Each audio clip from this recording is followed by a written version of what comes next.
नमस्कार साथियों, देवव्रत क्लासेज में आपका हार्दिक स्वागत अभिनंदन है। आज हम पढ़ेंगे करंट जीके के कुछ महत्वपूर्ण प्रश्न जो आने वाले एग्जाम्स के लिए काफ़ी महत्वपूर्ण सिद्ध होंगे। तो देखते हैं साथियों, पहला प्रश्न है, टीबी रोगियों को आर्थिक संबल और सामाजिक सहयोग प्रदान करने के लिए किस योजना की शुरुआत की गई? तो ध्यान रखना, राजस्थान निक्षय संबल योजना। राजस्थान निक्षय संबल योजना कब प्रारंभ की गई? 16 मई 2022 को आरंभ की गई।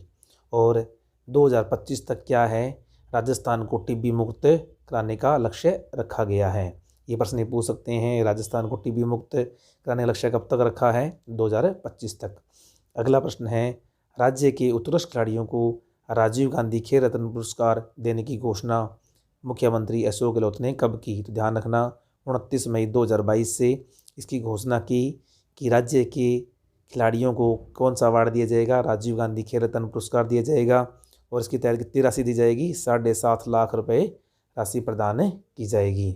अगला प्रश्न है, राजस्थान में नवीन जिलों के गठन एवं उनकी आवश्यकताओं के आकलन के लिए उच्च स्तरीय कमेटी का गठन किसकी अध्यक्षता में किया गया? तो ध्यान रखना, पूर्व निर्वाचन आयुक्त श्री राम लुभाया की अध्यक्षता में इस कमेटी का गठन किया गया। अगला प्रश्न है, यूक्रेन में फंसे हुए भारतीयों को निकालने के लिए भारत सरकार ने कौन सा अभियान चलाया?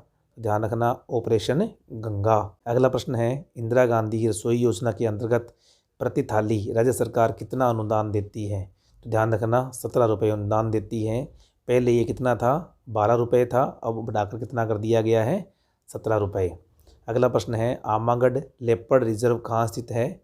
जयपुर में। अगला प्रश्न है, मुख्यमंत्री चिरंजीवी स्वास्थ्य बीमा योजना की शुरुआत कब की गई?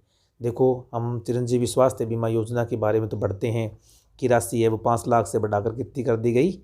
10 लाख रुपए कर दी गई। लेकिन ये नहीं पढ़ते कि मुख्यमंत्री चिरंजीवी स्वास्थ्य बीमा योजना आरंभ कब की गई थी? तो आरंभ कब की गई थी? 1 मई 2021 को आरंभ की गई थी। अगला प्रश्न है, बीएसएफ बॉर्डर सिक्योरिटी फोर्स ने पहली बार अपना स्थापना दिवस राजस्थान के किस जिले में मनाया? ध्यान रखना, जैसलमेर में।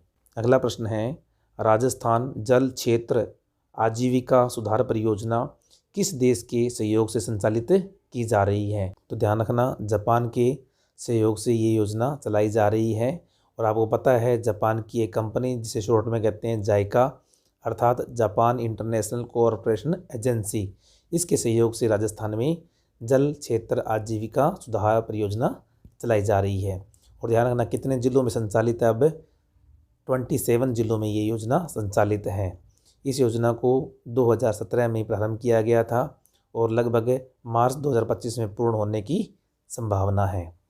अगला प्रश्न है, राज्य सरकार द्वारा पहली हस्तशिल्प नीति, बहुत इंपॉर्टेंट है, पहली हस्तशिल्प नीति कब जारी की गई? तो ध्यान रखना, 17 मई 2022 को जारी की गई। तो ये थे साथियों आज के बहुत ही महत्वपूर्ण प्रश्न। वीडियो को लाइक कर दें, शेयर कर दें और चैनल पर फर्स्ट टाइम है तो चैनल को सब्सक्राइब कर दें। Thank you.